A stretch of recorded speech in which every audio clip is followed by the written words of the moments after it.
तत्त्वमसादे लक्ष्यम एकम नित्यम विमलमचलम सर्वादिसाक्षिभूतम भावातीतम त्रिगुणरहितम सद्गुरुवे नमः नमामि।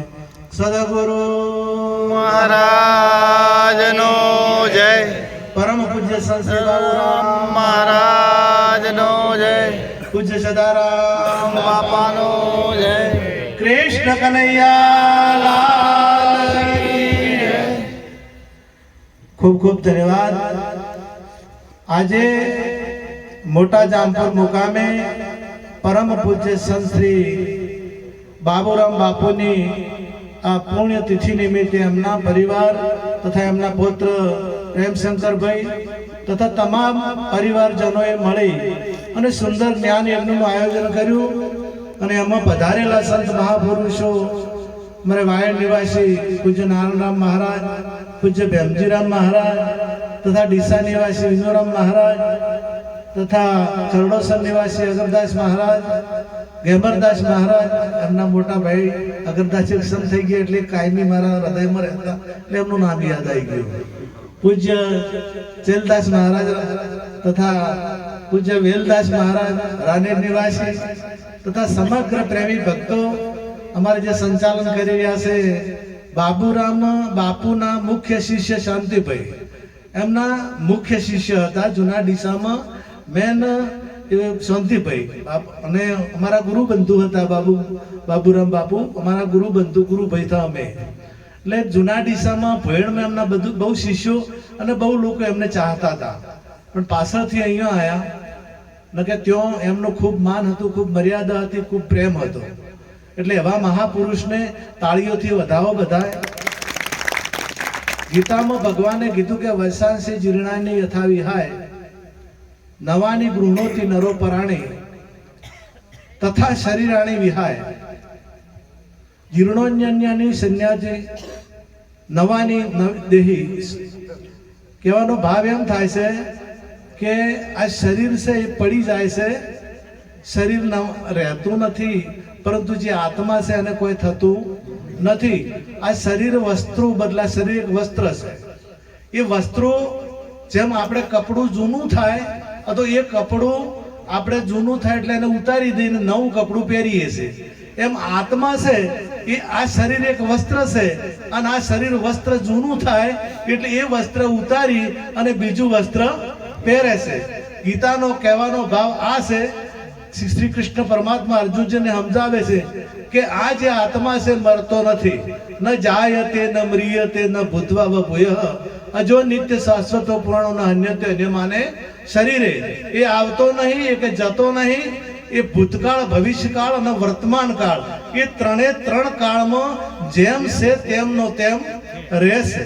એટલે બાબુરામ મહારાજ નો આત્મા જે છે એને કોઈ થયું નથી.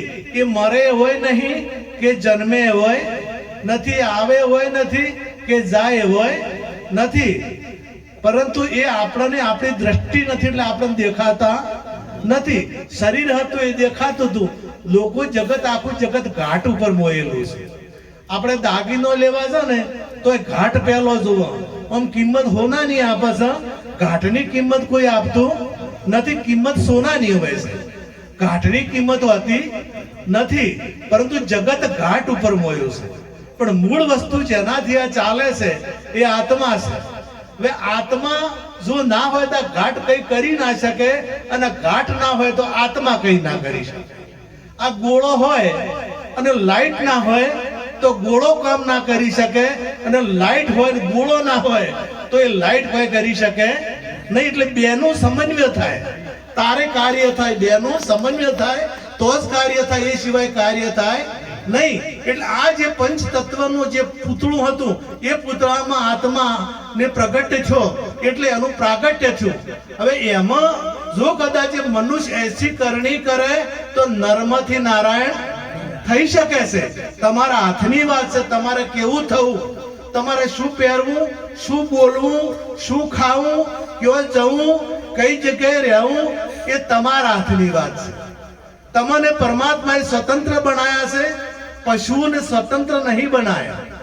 પશુઓ માટે તો ખોરાક પણ નક્કી કર્યો છે ભગવાને કે ગાય ભેંસ બળદ છે એ ઘાસ જ ખાય, ભૂખે મરે ને તો એ મોસ ના ખાય. અને વાઘ છે, વરુ છે, સિંહ છે એ ભૂખે મરે તો એ ઘાસ ના ખાય. આ પરમાત્માએ જે નિયમ કર્યો એ પરમાત્મા નિયમના વિરુદ્ધમાં એ પશુઓ નહીં જતા. અને આપણને પરમાત્માએ છૂટ આલી કે તમારે જે બોલવું હોય બોલો, તો ના બોલવાનું શરૂ કર્યું. ગાળું ચાર આપણે સ્કૂલમાં કે મા બાપે કદી શીખવાડી તોય આપણે ના આવડે. આમ તો ઘણી જગ્યાએ ઘરમાં સ્કૂલો હોય છે, માતા પિતા જેવું કરે ને એવું પછી છોકરા શીખતા હોય ને કે ગામમાં શીખતા હોય. ભક્તનો અને સંતનું શું કામ છે? સંસ્કારો આપવા અને વ્યસનથી મુક્ત કરાવવા અને અંધશ્રદ્ધામાંથી મુક્ત કરાવવા. હવે આપણે હું આવી અને જો અમે ધુવાડો ઉડાડે બેઠા બેઠા તો અમે કેમ કહી શકો? અમે જ ફૂંકતા બેઠા બેઠા તો અમે કોઈને કહી શકે?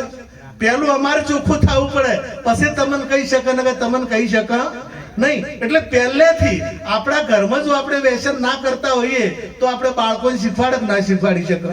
પણ આપણે જ કરતા હા તો આપણે કોકના મરણામાં બેહણામ જા અને એ પછી ગાવાનું ચાલુ કરે કે સડ્યો લાડા સડ્યો ઊંસી મીડીએ દેખાડું તમારે હારું લાગે? હે એ તો જેમ જવરાતું એમ જવરાય કે? અને એ હું ગવરાય નહીં. તો ભજન છે આ. અને આ ભજન એ પરમાત્માનો ધામ છે, પરમાત્માનો દરબાર છે. આપણે મંદિરમાં બીડી ના પીવરાય. તમે પંજાબમાં જો કોઈ મંદિરમાં બીડી ચાલતી નથી ને આપણા ગુજરાતમાં હવે તો ઘણા ખરા મંદિરોમાં કોઈ બીડી પીતું તો એ મૂર્તિ છે, એ મૂર્તિ છે. મૂર્તિ સામે આપણે બીડી પી શકતા નથી. કોર્ટ હોય તો કોર્ટની સામે આપણે કોર્ટમાં ચર્ચના સામે આપણે જમતમ બેસી ગયો. કોર્ટ હોય કદાચ તો એમ વ્યવસ્થિત બેહવું પડે, વ્યવસ્થિત ઊભું રહેવું પડે, જેમ તેમ ઊભા રહી શકીએ નહીં. અને જો પરમાત્માના ધામમાં આપણે જો પરમાત્માનું ધામ ગણ્યું હોય ભજન સત્સંગ તો જોઈ તો બોલાય નહીં અને જેવું તો અહીંયા વર્તાય. અરે પશુ હોય ને, પશુ તળાવમાં પડે ને તો પેલી બગૈયું વેટાયેલી હોય ને એ કિનારે ઊભી રહે. અને જેટલી વાર એ તળાવમાં હોય ને પાણીમાં એટલી વાર એ બગઈ વળગતી નથી. તો આપણે હોય જો સત્સંગમાં બેઠા તો વિષય વળગવો જોવે નહીં, વિષય વેટાવો ના જોવે. પરંતુ આપણું મન અહીંયા લાગ્યું નથી.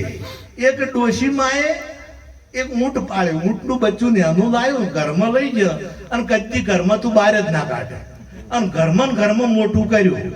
હવે ઊંટ તો મોટું થાય જ ના થાય, જેમ દાડા થતા જા એમાં મોટું થતું ગયું અને પછી દરવાજો નેનો પડવા માંડ્યો. પછી તો પેલું અડવા માંડ્યું, એનું સાપડું ખુલ્લું ને એટલે ઊંટ હતું અડવા માંડ્યું. હવે ડોશીમાં કે બહાર કાઢવું છે, બહાર કાઢવું છે તો દરવાજો નેનો પડે છે, ઊંટ થઈ ગયું છે મોટું. એટલે જો કહેતા કહેતા ઊંટ કાપવું પડે ન કે પછી પેલું ઘર પાડવું પડે. આ બે માંથી એક કરે તાર નીકળે કે ઊંટ એ સિવાય નીકળે? હે આ ડોશીમાં એટલી બુદ્ધિ અને મને મનનું મોન્યું, મનને પાડ્યું, મન કેમ કર્યું ન કે કરવાનું હતું બુદ્ધિ ને આ ડોશીને. સદારામ બાપુએ ગાયેલું છે ને, ડોશી શેકણી તોડવી તું છોડી દેજે, તારું નાક ગંધાય. એ ડોશી પેલા શેકણી વાળા નહીં કીધું, આમ તો છેલ્લે એમને કીધું કે આ ડાબડી છે ને એ 3 લોકમાં વખાણી. આ ડાબડી, આ કાયા છે ને એ ડાબડી કીધી અને બુદ્ધિને ડોશી કીધી અને શેકણીને વાસના કીધી. સદારામ બાપુએ આ ગાયું. એટલે ડોશી કહેતો બુદ્ધિ થાય અને મન કહેતો ઊંટ થાય. હવે મને મનનું કેવું કર્યું, મનનું કીધું હેડ્યું. વાસ્તવિકમાં આ મન છે ને એ મન અવળા માર્ગે મન લઈ જાય છે. ના કરવાનું મન કરાવે. મન બીજું બીડીમાં પહેરી ગયું હોય, મન પોટલીમાં પહેરી ગયું હોય, મન ગુડકામાં પહેરી ગયું હોય, મન વાસનામાં પહેરી ગયું હોય તો ગમ ભજનમાં બેહા ને તો હાર્યું અભળાય પરે ફરતું હોય. જો અહીંયા ફરતો હોય સમજવું કે આપણે ભજનમાં બેઠું નથી. તો આ ઊંટને જો કદાચ હમું રાખવું હોય તો એક જ ઉત્તમ ઉપાય છે કે સંત સિવાય, સદગુરુ શરણ સિવાય. આપણે વડીલ પાસે દ્રષ્ટાંત મેં વાપરેલું કે ભૂત ભાઈએ પ્રસન્ન કર્યું હતું. ભૂત પ્રસન્ન કર્યું એટલે એને માગણી કરી કે મને નવરું ના રહેવા જેવા. હું નવરું ને તો ધણીને ખાઈ જાઉં. નવરું મન એ શેતાનનું કારખાનું છે. એટલે પેલો થાચી રહ્યો કોમ ભળે પણ પેલું તો ફટલીને કોમ કરી નાખે. મનને તમારે અમેરિકા કોક લેવા મેળવું હોય તો આવેરું ના આવેરું એક સેકન્ડમાં. કે અમેરિકાથી મારે એપલ મોબાઈલ લાવવો છે તો લાવે કે ના લાવે? તરત લઈને આવે રૂ, એને ચો લઈને આવો, એને તો ખાલી કલ્પના જ કરવી છે કે એટલે ગમે એટલું કોમ હોય તો એ કરી નાખે. હવે તો પેલો થાચો દોડી કોમ ભળીને થાચો એટલે કોઈ આવા મહાપુરુષ હતા, મહાપુરુષના શરણે જતો રહ્યો એટલે મહાપુરુષને યુક્તિ બતાવી એટલે એને આઈ સીધું શું કર્યું કે તોબલો લઈ આવે. તોબલો લાવ્યો કે હવે હું કોમ ન ભણાવું એટલી વાર તોબલે ચડ ને ઉતર, જેટલી વાર હું ના કામ ભણાવું એટલી વાર તોબલો મેળવાનો નહીં. હવે રામ નામનો તોબલે એને ચડાવો તો આર્યું મેળ ખાય ને કા મેળ પડે નહીં. એટલે આ મન છે એ રામ નામના તોબલે, પણ એ સદગુરુ મહારાજ સમજાવે કે રામ નામ લેવું ને બોલવું અમે ઘણું કાઠું છે. પરમાત્મા તો વ્યાપક છે, પરમાત્મા વગર કોઈ જગ્યા ખાલી નથી. પણ એ અર્જુન મારી જીવ દૃષ્ટિ વિના હું દેખાવ એવો નથી. આપણે પેલા જે એક રાજા થઈ ગયો છે બલિરાજાને ઇન્દ્રએ મારી નાખ્યો. બલિરાજાને ઇન્દ્રએ મારી નાખ્યો ને એટલે શુક્રાચાર્યને જીવિત કર્યો. શુક્રાચાર્ય અસુરોના ગુરુ હતા, શુક્રાચાર્યને જીવિત કર્યો એટલે પાછો એને પછી દેવો ઉપર ચડાઈ કરી અને દેવોને જીતી લીધા. જ્યારે શુક્રાચાર્યને જીવિત કર્યો ઇન્દ્રએ મારી નાખ્યો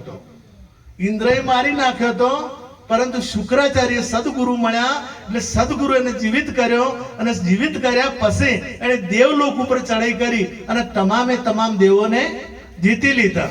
હવે આ આધ્યાત્મિક બાબત છે. બલિ એટલે જીવ. હવે મનથી મરી ગયો હશે. આ મનથી ઇન્દ્ર એટલે મન થાય અને મન થી આ બધો જગતનો જીવાત્મા મરેલો હશે કે મારાથી ભક્તિ ના થાય, મારાથી બીડી ના છૂટે, મારાથી આત્માની ઓળખાણ ના થાય, મારાથી આ ના થાય. આ મન મરેલું છે. એટલે મન મરેલો કોઈ દાડો કશું કરી શકે નહીં.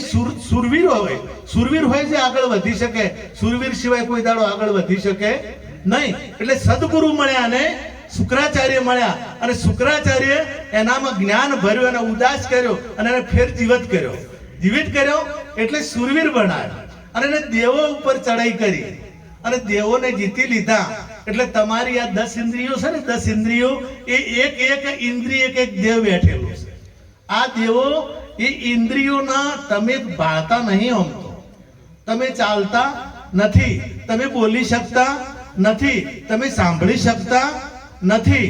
અને જો કદાચ તમે સાંભળી શકતા હો, તમે બોલી શકતા હો તો તમારે કોઈ કોમામ જતું રહે ને, કોમામ તો એ હાથ પગ હલાઈ શકતું નથી, એ બોલી શકતો. એમાં આત્મા હોય છે કે નહીં હોતો? આત્મા હોય છે. અરે મળદામાં હોય છે. સર્વભૂત સ્થાનમ સર્વભૂતાની જ આત્માની. બધા ભૂતોમાં છે, પોચ ભૂતોમાં હોય તો મળદામ હોય કે ના હોય? મળદામ હોય, પરંતુ સતોય બોલી શકતા નથી. કેમ કે તમામ દેવો હતા એ દેવો ઉઠી ગયા છે. એ દેવો જે કામ કરતા હતા, આ તો મેં કર્યું મૂર્ખ તું મિથ્યા બકે, ઈશ્વરની ઈચ્છા વિનાના તણખલું તોડી શકે. આ તમારામાં દેવો બેઠેલા જો ઓખના દેવતા જતા રહે ને તો જોવાનું બંધ થઈ જાય, કોણના દેવતા જતા રહે ને તો અભળવાનું બંધ થઈ જાય, હાથ પગના દેવતા જતા રહે તો એ ચાલવાનું બંધ થઈ જાય. એમ 14 લોક છે, અહીંયા પણ 14 લોક છે, ઉપર પણ 14 લોક છે અને 14 લોક એક દેવ બેઠેલો છે. હવે આ દેવોને જીતી લીધા એટલે ઓખને તો ભરભાર રૂપ જોવું હતું. ઓખને એ રૂપમાં મોયેલી હતી. સીતાજી એ રૂપ જોયું ને ખાલી મૃગલાનું તો સીતાજીનું પતન થયું અને સીતાજીને રાવણ ઉપાડી ગયો. જો એક રૂપ ના જોયું હોત તો કોઈ દાડો સીતાજીનું પતન થોત નહીં, પણ રૂપ જોયું એટલે આપણા રૂપાદે માલદેવને સમજાયું છે. માલદેવ રૂપાદે સમજાયું છે કે પારકા રૂપ જોઈને મન મત ડગાવીએ. હવે આ જે ભટકતું હતું એને પરમાત્માના રૂપમાં લગાડ્યું, પરમાત્માના સ્વરૂપમાં. આ દેવોને બધાને જે કોણ હતા ને એને બીજું અભળવું હતું. શબ્દ આ 5 વિષયો છે ને એ 5 વિષયો લાગુ પડેલા હતા. એ 5 વિષયોમાંથી હટાઈ અને પરમાત્મામાં જોડ્યું. સદગુરુ મળ્યા તારે એ અને પરમાત્મા એનો પ્રત્યક્ષ તમને પુરાવો આવે. આ મોબાઈલમાં જે આવે, મોબાઈલમાં જે પિક્ચર આવતું હોય કે સિરિયલ આવતી હોય એ મોબાઈલમાં એકલા હોય કે બધે હોય? બધે હોય ને. તો આપણે બીજે દેખાય છે? ના. હે કેમ નહીં દેખાતી? કેમ કે આપણી પાસે ઇન્સ્ટ્રુમેન્ટ નથી, આપણી પાસે સાધન નથી. હવે મોબાઈલ હોય અને મોય પેલું સિમ કાર્ડ ના હોય તોય ના દેખાય, અને પેલા ડેટા ના હોય તોય ના દેખાય. ડેટા, સિમ કાર્ડ અને મોબાઈલ, આ ત્રણ કમ્પ્લીટ હોય અને ચાર્જિંગ હોવો જોઈએ. ચાર્જિંગ હોય તો આ દેખાય, ના કે દેખાય નહીં. એમ સદગુરુ મહારાજ અને આપણે વકીલાત, જે વકીલ કરતો વકીલ હોય ને, વકીલ એ છોડાવવાનું કામ કરે ને. હવે કોઈ આરોપી હોય તો આરોપીને વકીલ છોડાવે કે જજ છોડે? હે જજ ના છોડે. જજની તાકાત નહીં છોડવાની, કે વકીલની તાકાત નથી. તો સાક્ષી ના હોય તો હે સાક્ષી છોડાવે ને. સાક્ષી વકીલ છે ના આધારે કેસ લડે, સાક્ષી ના આધારે. અને જજ છે ના આધારે છોડે, સાક્ષી ના આધારે. એ સાક્ષી ના આધારે છોડે.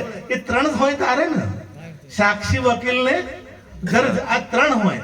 એમ હોય તો કમ્પ્લીટ જિજ્ઞાસુ હોય અને સદગુરુ મહારાજ હોય, જિજ્ઞાસા હોય, અને તમારી જે આ પરમાત્માને જાણવાની ઉત્તમ જિજ્ઞાસા હોય તો પરમાત્મા વ્યાપક છે. પરમાત્મા વગર કોઈ જગ્યા ખાલી નથી. પણ શિષ્ય પણ એની તૈયારી હોવી જોઈએ. અને સદગુરુ પણ આત્મજ્ઞાની હોવા જોઈએ. આત્મજ્ઞાની ના હોય આ તો એ શિષ્ય ને આત્માનું જ્ઞાન કરે છે. અમારા પેટી શીખવી છે તો હું જેન નથી આવડતી એના પાસે જો શીખવાડે મને, વાય ના આવડે છે તીર પાસે મારે જવું પડે કે ના જવું પડે? તો જેને પેટી આવડે છે એના પાસે મારે જવું પડે. અને પેટી નથી આવડતી એના પાસે છે તો શીખવાડે નહીં. કદાચ મને માળા આલી જી કે લ્યો હાર્મોનિયમ, હારિયમ, સુર નો નોમ ને બધા હાલે, હું માળા ફેરવ કરું તો પેટી આવડે મને?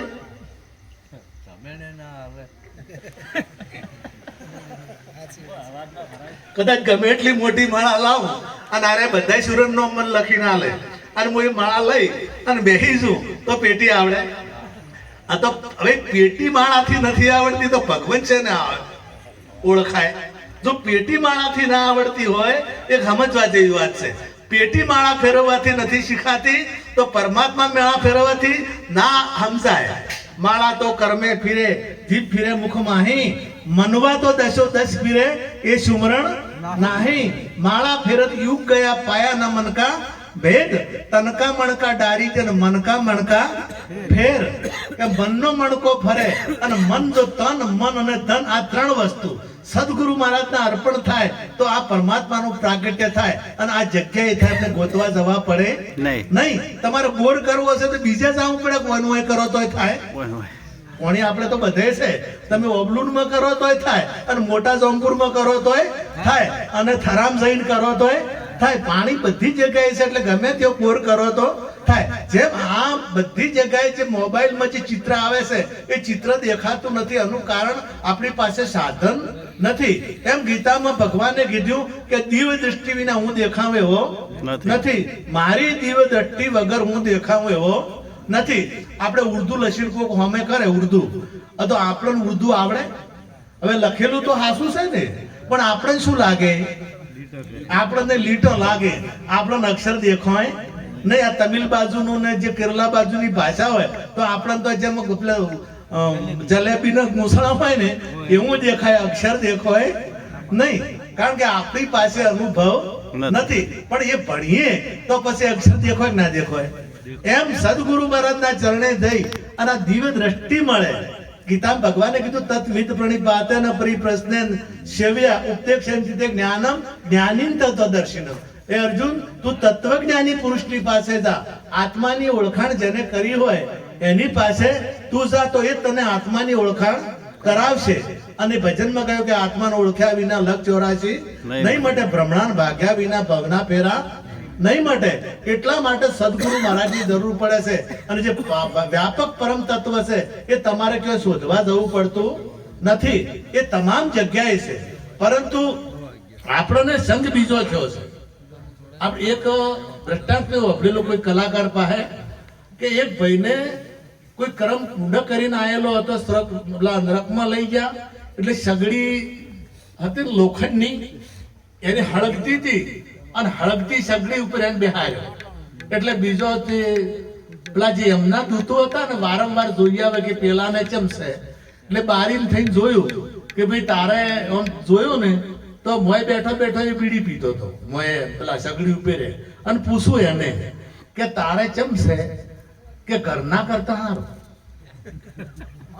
ઘરના કરતા તને ઘેર ચમચમાશે, આમ ઘેર લાયો હશે કે તો એને અહીંયા સારું લાગે કે જો ઘેર એના કરતા વધારે તકલીફ હોય ને તો ઘરની ઘણા એક જણા ચુડવેલ મળી, રાતની ચુડવેલ આવે ને આપણે હવે તો પૂજા કરે સૌ, પેલા તો હું બિયા હતા, પેલા જૂના બિયા હતા ને બધા, હવે તો એના મંદિરો ભણ્યા, શું ચુડવેલ ભેળી થઈ ને એટલે મને ઘણા નખરા કર્યા, અમારા વેલદાસ જેવા હતા, ખૂબ નખરા કર્યા પણ બીક ના લાગી, દોત વતાડે તો બીક લાગી ના, પછી મોટા મોટા વાળ વતાડે તો બીક લાગી ના, પછી હાડ પિંજર વતાડ્યું તો બીક ના લાગી.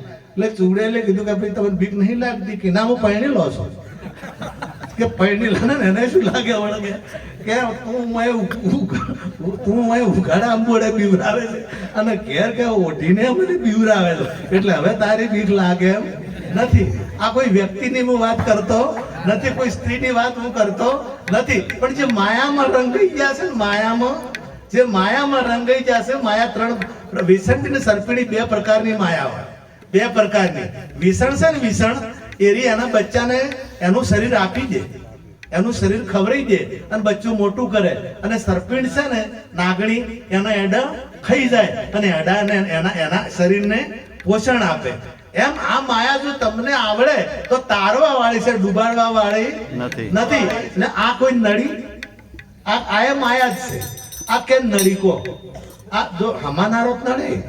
તમે ઘણા દારૂ પીપીને ફેફસા એડવી નો છે હોય તો બસ નડે ના નડે, અને ઘણા હમાન થી રહેતા આખી જિંદગી ઊંધા કૂદતા હોય. હવે ઊંધા કૂદે તો કોક ને એ તો નડે પણ બીજો નહીં નડે, નહીં નડતા. હવે આ નડવા વાળી નથી, આ તો પરમાત્માનું સ્વરૂપ. આ જેવી તેવી નથી, પણ આપણને ઉપયોગ કરતા આવડતું ને તારવા વાળી છે. આ નડતી પૈસા કે નડ્યા. તમે પૈસાથી આજુ પૈસા ના હોય તો ભજન થાય, પૈસા ના હોય તો ભજન ના થાય. આ શરીર સારું ના હોય તો મારે થોડી તકલીફ છે, તો હું તમારી જેમ પલોઠી વાળીને બેસી શકતો નથી. આ શરીર થી તમે અહીં આવ્યા છો, શરીર ના હોય તો, શરીર સારું ના હોય તો, એટલે આ સાધનથી જ તમે સદારામ બાપુ આ સાધન, આ પોત તત્વનું એમનું પુતળું પોત તત્વનું હતું કે, અને તમારું આ બધાનું પોત તત્વનું. તો સદારામ બાપુનું નામ અમર થઈ ગયું, રામદેવ પીરનું નામ અમર થઈ ગયું, નરસિંહ મહેતાનું અમર નામ થઈ ગયું. અને વિચાર કરો કે નરસિંહ મહેતા 12 વર્ષ થયા તો આપણે એમના ફોટા રાખ, એમનું નામ યાદ કરે, અને આપણા ગામમાં 1.5 વર્ષ પહેલા મરી ગયેલા ડોહાને આપણને યાદ નહીં કરતા, કરે છે? આપણી પેઢીના 7મી 8મી પેઢીના ડોહા આપણને યાદ નથી. અને પેલા 12 વર્ષ થયા, કોઈ 5000 વર્ષ થયા, કોઈને 10,000 વર્ષ થયા, તો એમને આપણે યાદ કરીએ છીએ. નરસિંહ મહેતાને આપણે કોઈ હગું લાગતું નથી તો એમને આપણે યાદ કરીએ. જલારામ બાપાને કોઈ હગું લાગતું નથી તો આપણે એમને યાદ કરીએ, કારણ કે એમને ભજન કર્યું, એમને નામની કમાણી કરી, અને કમાણી કરી એટલે તમારી તાકાત છે. તમારું આ નામ જે હોય એ નામ તરે ને તરે. તમે જો કરમ એવું કરો તો તરે ને તરે. પરંતુ સંતની વાત મોનવી કાઠી છે. સંતને મોનવો ને એ મહાકઠિન. સદારામ બાપુ જેટલા મોને કહો, આટલા બનાસકાંઠાને આખા ગુજરાતમાં લગભગ ઓળખે છે. તો સદારામ બાપુને આ બનાસકાંઠાની વાત કરીએ, આખું બનાસકાંઠા મોનતું છે કે મોને? પાટણ જિલ્લો મોને કે ના મોને? તો સદારામ બાપુનું મોને કે ના મોને? સદારામ બાપુનું મોનતા ચોય દારૂ હોય? સદારામ બાપુએ કીધું કે દારૂ પીનારા દારૂ છોડી દેજો. આ સદારામ બાપુએ કીધું કે મેં કીધું? સદારામ બાપુએ ભજનમાં કીધું ને, તો એના એમ એટલા માટે કીધું, બધા માટે તો હોય છે. સદારામ બાપુએ ગાયું કે ગોજો પીનારા ગોજો ને ભજન છે ચોપડી તમે જોજો, ગોજો પીનારા ગોજો છોડી દીધું. આ સદારામ બાપુએ આપણા માટે કીધું, બીજા માટે? તો સદારામ બાપુને આ મોને છે હાસા કે જૂઠડા દેવને મોન આવે, સંતો જૂઠડા દેવને મનાવે. બે ભાઈ હતા અને ડોહો પાવા વડીલ હતા, અને એમને 2 બાબલા અને 2 પરણેલા અને 2 અલગ અલગ બોર આલેલા જમીન હારી સુખી હતા અને એક બીજા બોરે રે એક બીજા બોરે રે. હવે એક બાબલો છે ને વહેલો દીકરો આવે વહેલો ઘેર આવે કોકના ખેતરમાં તો ફૂલ લેતો આવે અને બાપાને પૂજન કરે, સષ્ટાંગ દંડવત પ્રણામ કરે અને ફૂલની માળા પહેરાવે, તિલક કરે, કંકુ ચોખા ચોળે અને પછી જય ગુરુ મહારાજ જય માતાજીને બેને નમસ્કાર કરી અને જતો રહે. બીજો આવે એ પૂજન નહીં કરતો, આવે એવું સીધો પૂછે માને, બાપા તમે ચા પીધી કે નહીં પીધી? ને કે હું મૂકી આવે કે ના ના દીકરા પીધી છે. હું આવ્યો છું થોડી મૂકો ફેર પીયો, ફેર ચા પાવે. પછી ડબ્બા બધા જોવે કે કોઈ ખોડ કે ચા કે કોઈ ફૂટ્યું તો નથી ને. અને માં એમ કરો તમારા કપડાં બધા આપી દો, ટીનિયાની મમ્મી ધોઈ નાખશે. એ કપડો લઈ લે અને પછી લે પૈસા થોડા રાખો, તમારે વાપરવા કોમ આવશે. એટલે પેલા કે ના છે મારા પૈસા છે કે રાખો ને તમે તો ના જોવે તો પાછા હાલજો પણ રાખો. હવે આ બે દીકરામાંથી એક પૂજા કરે છે અને પૂજા કરતો નથી. હારો ચિયો તમારા મતે? પેલો પૂજા કરે એ હારો કે પેલો જે પૂરું કરે એ હારો? ખવડાવે પીવડાવે સેવા કરે એ હારો? તો એ સાચી પૂજા એને કીધી. ખાલી આરતી ઉતરીને મંદિરમાં ટંકોરા વગાડવા અને ભગવાનનું નામ માનવાની પૂજા ના કહેવાય. ટંકોરા વગાડો છો કૃષ્ણ પરમાત્માની વાત જરાય માનતા નહીં આપણે, તો બસ કૃષ્ણ પરમાત્મા માનતા સદારામ બાપુની પૂનમો ભરવા જ હોય છે અને હમાત જ નથી પૂનમના દાડે તો. અને સદારામ બાપુ કોઈ માનતા નથી તો તમે સદારામ બાપુને બનાવો છો, તમે આ પરમાત્માને બનાવો છો. આ તો માનવું કરવું એક વાત કઠિન છે અને માનવું ખાલી માનવું એ હોયલું છે. માનવું તો એમને કે હું તો જબર માનું છું પણ તમે એ માર્ગે ચાલો. પરમાત્મા કૃષ્ણને માન્યા ક્યારે કહેવાય? કારણ કે એમને જે ગીતામાં કીધું કે તમામ જગતને એમણે ઉપદેશ કર્યો છે કે જે તત્વજ્ઞાની પુરુષ હોય એની પાસે જઈ અને આત્મજ્ઞાન પ્રાપ્ત કરવું. આ તમામ જગતને આ ઉપદેશ કર્યો છે અને એ ઉપદેશ જો એ ગ્રહણ કરે અને એના જીવનમાં ઉતારે તો એ કૃષ્ણ પરમાત્માને માને છે, અને જો નથી ઉતારતો તો એ માનતો નથી. એટલે મનુષ્ય જન્મ મોઘો મળ્યો છે, વારે ઘડીએ મળવાનો નથી. કિંમતી છે, ખૂબ કિંમતી છે, વારે ઘડીએ મળતો નથી. એટલા માટે દરેકને મારી વિનંતી છે કે બ્રાહ્મણ હોય કે વૈશ્ય હોય કે શૂદ્ર હોય, આ તમામ જે રહેવા વાળો જુદો નહીં. આ બધામાં રહેવા વાળો છે જુદો નથી, એમાં રહેવા વાળો એક જ છે. અને તમે અરે એની વાત છોડો, આપણે ઓક્સિજન જે પ્રાણ છે ને પ્રાણવાયુ એ બધાનામાં એક કે જુદો? બધાનામાં એક જ છે, એ જુદો નથી. અંતરા પ્રાણ બહાર જાય છે અને મોય આવે છે, તમારો બહાર જાય છે અને મોય આવે છે. આ બધાના મોય ભેળા થાય કે ના થાય? આ બધાના ભેળા થાય કે ના થાય? અને બધાના ભેળા થાય તો ભેળા થયેલો પછી તમારામાં નહીં આવતો? તમારામાં આવે છે કે નહીં આવતો? પાછો તમારા પાછો આવે છે. ત્યાં પ્રાણ પણ એક છે. આત્માની તો વાત છોડો, પણ પ્રાણ પણ એક છે. અને એકને જ્યાર સુધી નહીં જાણે ત્યાર સુધી નારાયણ મહારાજે કીધું હતું કે બ્રાહ્મણ બનવું પડે છે. આપણે મદન મોહન માલવિયા અને રામ શર્મા જેને આપણે આખા ભારતમાં અને વિશ્વમાં ગાયત્રી મંદિરોની સ્થાપના કરી. રામ શર્મા નાના હતા અને મદન મોહન માલવિયાજીનો ભેટો થયો. ટ્રેનમાં જતા હતા અને ટ્રેનમાં મદન મોહન માલવિયાએ પૂછ્યું, એમને વાત કરી, તમે કોણ છો? કે હું બ્રાહ્મણ છું. રામ શર્માને પૂછ્યું કે તમે કોણ છો? કે હું બ્રાહ્મણ છું. મદન મોહન માલવિયા પણ બ્રાહ્મણ હતા. તો મદન મોહન માલવિયાજીએ કીધું કે બ્રાહ્મણ થવું પડે છે, બ્રાહ્મણ થવું પડે છે. રામ શર્માને એક જ શબ્દ લાગી ગયો, ખાલી આટલો કે હું આટલા દિવસથી હું માનું છું કે હું બ્રાહ્મણ છું. તો આ જે કે સાચું કે હું બ્રાહ્મણ છું એ સાચું. મને મારા માતા પિતા કહેશે કે તું બ્રાહ્મણ છે, આખું સમાજ કહેશે કે તું બ્રાહ્મણ છે, મારી સમાજ આખી બ્રાહ્મણોની છે, તો એ હું ખુદ એ સાચું કે આ મદન મોહન માલવિયા જે કહે છે એ સાચું? આ બેમાંથી સાચું કહ્યું. અને એમને સાચાની શોધ કરી અને સાચું શોધતા એ વિચાર કરો કે આખા વિશ્વમાં એમનું નામ થઈ ગયું. અને એમને આત્માની ઓળખાણ કરી.